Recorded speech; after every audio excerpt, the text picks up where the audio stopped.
Hello, my name is Andrea B, and today I'll be discussing multimodal analgesia for pediatric cancer patients. The change theory that I chose to integrate within my project is Lewin's change theory. This three-stage change model is a very valuable framework to understand the dynamic structure or the dynamic nature, sorry, of healthcare and the importance of adaptation. So, in order to effectively thrive in this ever evolving environment, healthcare organizations must be able to adjust and respond accordingly, which is why I chose to integrate this theory as it is very important to implement when proposing policy and protocol changes. So, in stage one, the unfreezing stage, it involves acknowledging the need for change, challenging existing beliefs or practices, and just fostering a mindset open to new ideas and new approaches and things of that nature. The second step is a change stage. So, this stage involves implementing and integrating the desired changes. This stage explores alternatives and demonstrates the benefits of change to all of the stakeholders involved and everyone affected. And the last stage is the refreezing stage. In this final stage, the focus is reinforcing and solidifying the implemented changes. So here we aim to establish the change as the new norm to ensure its sustainability over time. And moving forward to problem identification. So here's where we begin with the unfreeze stage, right? Because we're identifying the clinical issue. And the topic of discussion is untreated or undertreated pain in pediatric oncology. So, according to a study done in 2014 by Bernie et al., around 62% of hospitalized juvenile patients face severe acute pain, and most of the time, this is related to medical procedures. Now, this is even more critical in oncology patients because we know these patients have to undergo more procedures due to their treatment plan or even like diagnostic workups or other things of that nature. So, if they have to undergo these recurrent procedures more often, that means that they have increased unmanaged pain due to these procedures. And usually, the first approach or the first option to treat pain, procedural pain to be exact, is pharmacological treatment, right? So here we have that EMLA, which is that lidocaine cream, topical anesthetic. We also have midazolam, which is used to help with anxiety and agitation related to medical procedures. We have intranasal fentanyl, and along with other opioids that can be prescribed to reduce pain. However, these patients are still reporting dissatisfaction with the pain control. And not only that, but the use of these medications also can complicate outcomes because they have negative side effects, right? Because we know opioids usually have very negative side effects like constipation, urinary retention, respiratory depression, and other things of that nature. So, what we recommend is a multimodal strategy, incorporating these complementary therapies, like audiovisual and tactile distractions. And that also includes educational interventions. And what is multimodal analgesia, right? So, like I said, it's a combination of pharmaceuticals. It includes different types of therapies like physical therapy, cognitive behavioral therapy, and what they do is, since all of these therapies basically address have different mechanisms of actions, it enhances pain relief by targeting multiple pathways. And by doing this, it enhances pain control and it also reduces those side effects and complications that are related to high doses of just one single medication that we just talked about before. And so, my PCOT question is as follows. So, in pediatric patients with cancer, how effective is multimodal analgesia compared to pharmacological therapy in managing pain during medical procedures?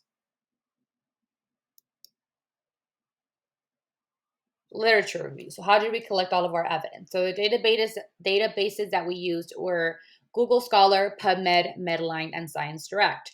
And we found that Google Scholar, PubMed, and Science Direct give us the most comprehensive information based on our clinical question.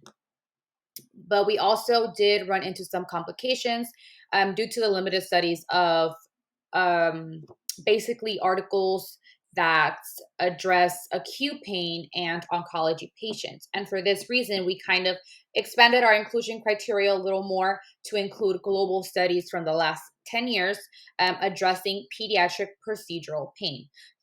Therefore, that is not to say that we are not focusing on oncology patients, as there is studies that focus on oncology patients or oncology pediatric patients, but we also included some studies that just focus on pediatric patients in general undergoing procedural pain. And our key terms are pediatric oncology, acute pain, procedural pain, multimodal pain management, non pharmacological therapy, and also psychosocial intervention. So let's go a little bit into these articles that we discussed or that we used as evidence. I'm sorry. So we have 10 articles in total, one meta analysis, two random controlled trials, and seven systematic reviews. And within these articles, all of the participants were children under 18 years old with either a cancer diagnosis, they were cancer survivors, or like I mentioned before, they were pediatric patients undergoing a medical procedure. The measurement tools were pain assessment scale. So that includes that visual analog scale, the Wong Baker Faces scale, a numerical pain scale, usually pretty popular with our older pediatric patients, and also physiologic pain indicators. So that includes heart rate, respiratory rate, and blood pressure as well. And we know all of these indicators are elevated in response to pain. So that is what they were looking for. And our dependent variable was obviously pain management. And what I noticed about all of these studies is that because I used the term multimodal analgesia, which is kind of a big, just describes so many interventions. So I decided to break these interventions down, beginning with pre-procedure interventions, right? So we have that education and preparation, and that can be just letting the patient and the parent or guardian know what they should expect, any interventions that they both pharmaceutical and non-pharmaceutical interventions that will be implemented through the procedure, just to decrease their anxiety and just have them set with those certain expectations. There's also distraction interventions. So we have the Buzzy, which is a cooling vibration analgesia. Um, we have animated cartoons, virtual reality, and music as well. And what this does is it basically just focuses the attention on something else so that they don't focus on the intervention that is being done, which is like a venipuncture or a lumbar puncture. And it also just reduces their stress. It was shown that it lowered that heart rate, that respiratory rate, and also that blood pressure. We also have physical interventions. These are more like comfort and soothing interventions. So we are, like I mentioned, that vibration analgesia, but that also includes swaddling. It includes cuddling a baby or cuddling a toddler. Not so much restraining though. We're always against that because that just kind of makes a more traumatic experience. There's also psychosocial interventions like hypnosis, guided imagery, and even deep breathing.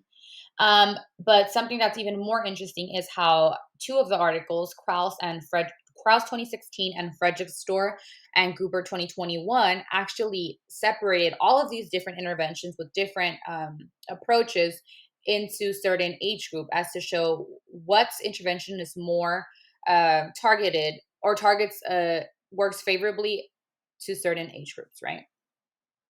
And with all of that evidence, we concluded that age appropriate and physical and cognitive behavioral techniques are very efficacious in reducing pain when used in conjunction with pharmaceuticals during medical procedures in pediatric patients.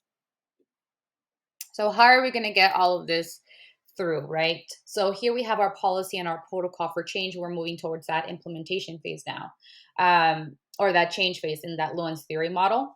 And we know that the purpose of this policy and protocol is to pretty much establish guidelines for that comprehensive and effective pain management, right? That includes both the pharmacological approach and the non pharmacological approach. And we just ultimately want to improve that quality of care, minimize pain, and enhance the overall well being, whether it be physical or mental, of these pediatric patients that have to undergo recurrent procedures. Because we know that traumatic experiences and, traumatic experiences that continue to happen with each medical or doctor's visit can ultimately lead these patients to fall into a depression or just fall into have anxiety just by the thought of knowing that they have to visit a doctor. And who is this going to apply to? So this is going to apply to all healthcare professionals, right? That's in physicians, nurses, therapists, and even, for example, child life specialists or anybody involved with the care of the pediatric patient that's about to undergo a procedure. And very important principles we have here is the multimodal approach, which we have been discussing throughout this whole presentation. Um, Patient-centered care, very important. That non-pharmacological therapy, which undergoes that like a multiple multimodal approach. Also, very important, objective measures, right? These pain assessment tools. We know that the developmental state of pediatric patients varies, even with 1 year difference. So we want to make sure that we're using the correct scale to analyze and assess pain, to make sure that we are objectively measuring the pain intensity and also the response to the interventions. Another very important principle is documentation. So we want to make sure that we're taking these non-pharmacological interventions as serious as we would the pharmaceutical interventions. So we want to document these pain assessments and these interventions just as we would lidocaine or anything else on the patient's medical record. And obviously, very important is that education and training. We want to make sure that all that stuff, the staff is involved, and pediatric care is competent, and they show proper use of non-pharmacological approaches. And how are we going to implement this? So we're going to implement this through these 5 different steps. So that coordination of educational processes, we want to make sure those directors of care and education collaborate to organize educational sessions within each department. And this training will target physicians, nurses, and, like I said, other qualified professionals. We want to make sure that they're being informed with comprehensive education that covers, patient rights, effective pain assessments, age appropriate rating scales, right? We also want to make sure that they know about the barriers to reporting pain, right? We want to make sure that they know all the analgesic use required for certain procedures. We want to make sure that the non-pharmacological interventions are also discussed. We also want to provide everybody with educational resources, right? So those materials on pain management, we want to make sure they have guidelines, they have handouts, and they have videos demonstrating pain and assessments or interventions to make sure that they're doing it adequately, right? And like I mentioned, that important step is documentation, right? So inclusion in patient charts. We want to make sure they have an acute pain management flow record. We also want to make sure they have age appropriate non-pharmacological interventions chart, right? To assist in that planning and evaluation. And lastly, we want to make sure that there are representatives from various departments that will provide feedback and voice concerns and also offer recommendations for policy improvement, right? To make sure that we know what's working and what isn't working within this policy and protocol.